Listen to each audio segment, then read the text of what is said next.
माँ और 3 बेटे की कहानी।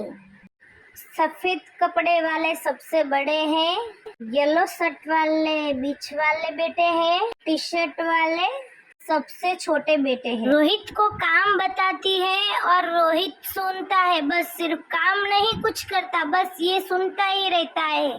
उसको काम करने का बहुत जोर आता है और अपनी माँ को सुना देता है। मैंने कहा ना माँ, मैं कुछ नहीं करूँगा, जो करना है वो इन दोनों भाइयों से कह दो। मैं कुछ नहीं करने वाला, मैं सब्जी पब्जी नहीं लेने जाने वाला।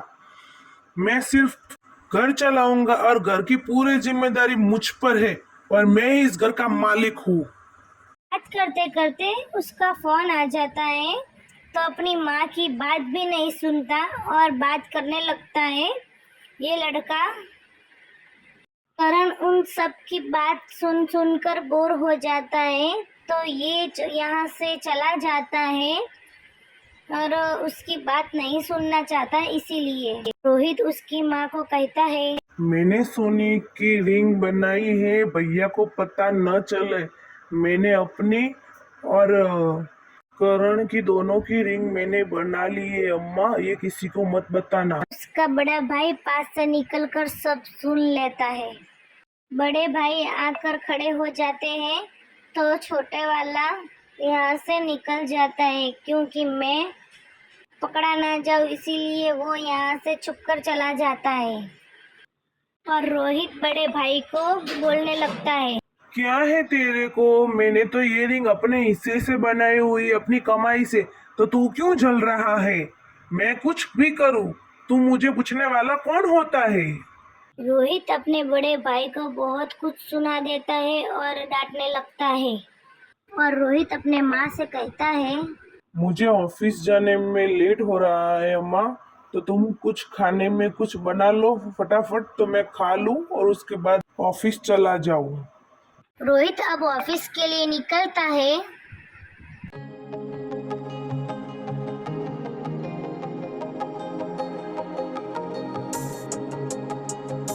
सोनू अपनी माँ से कहता है कि माँ, मुझे पता है कि दोनों भाइयों की रिंग कैसे बनाई है। पापा ने वो जायदाद दिए, इससे वो अपनी रिंग बनाई है और मुझसे झूठ बोल रहा है, मुझे सब पता है माँ। मुझे भी अपने हिस्से का कुछ दे दो, तो मैं भी अपने बीवी बच्चों के लिए कुछ कर सकूं।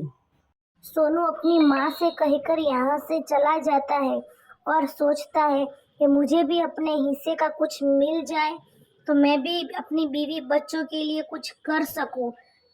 दादी के घर में क्या बात होती है ये 3 पड़ोसन ने सुन ली है, इसीलिए ये 3 पड़ोसन घर में आकर दादी को चढ़ावा करती है और कहती है, ये छोटी वाली बेटी कहती है अपने बहू को ऐसे मत रखो, ऐसे मत छुप छाट दो, सर चढ़ जाएगी ये वो। बीच वाली रंजना बोलती है, इसको कुछ मत दो, थोड़ी ना देने देता है, अपने हिस्से का तो थोड़ी देना है, अभी 2 लड़के कवारे हैं, शादी हो जाएगा तब दे दूंगी, ऐसा कह देना। मैं अभी तो नहीं दूंगी, आप तुम्हें जो करना है वो कर ले, ऐसे कह देना अपनी बहू से। दादी ने इन तीनों की बात ध्यान से सुन ली थी। सोनू की बीवी भी है और सोनू धीरे से चलकर अपनी माँ के पास जाता है और सोनू ने कहा, अपने हिस्से का तूने कुछ नहीं दिया माँ, तो मुझे यहाँ रहकर क्या करना है? तुम अपने मुझे बेटा ही नहीं मानती तो मैं यहाँ से निकल कर मैं भाड़े के घर में चला जाता हूँ। धीरे से सोनू की पत्नी प्रीति चलकर आती है और आकर अपने सास के पास खड़े हो जाती है और वो सोचती है, ये कैसी सास है, अपने बच्चों की भी फिक्र नहीं है उसे, ये सास है या क्या है ये। प्रीति सुनाने लगती है सासू और पति को कि देखो ये तुम्हारी माँ कैसी है, ये अपने जायदाद से तूने बेदखल कर दिया है, ये अपने 2 बेटे से ही सोचती है, तुम्हारा कुछ नहीं सोचती। रोहित धीरे से पीछे आकर चुपके से ये सब सुनता है ये बातें, और सोनू कहता है कि चलो प्रीति, हम यहाँ से निकल जाते हैं, हमारे इस घर में कुछ नहीं है, हमें यहाँ रहना ही नहीं है।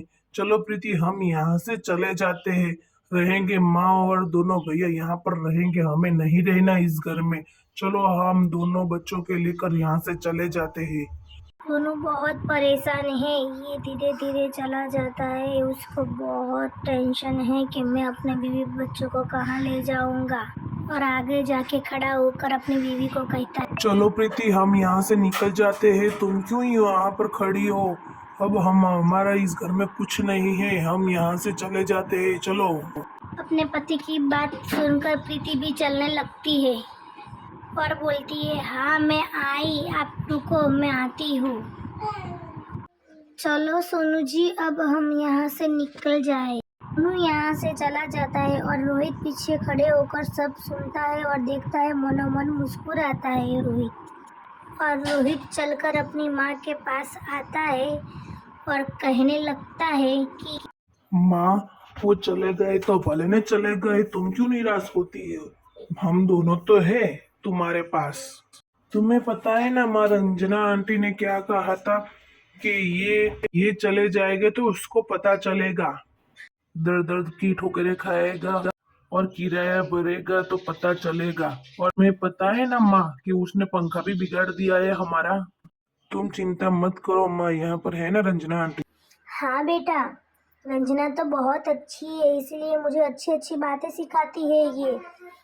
ये कहती थी कि तुम अपने दोनों बेटों का साथ दो, ये तो अपनी बहू को लेकर रहेगा जहाँ पर रहना होगा। तो मैंने भी कहा ठीक है।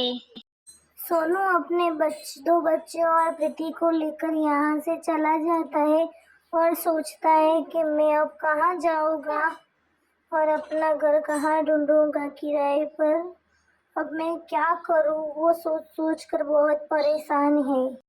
ये है हमारा किराए का घर, क्या तुम यहाँ पर रह पाओगी ना प्रीति अच्छे से?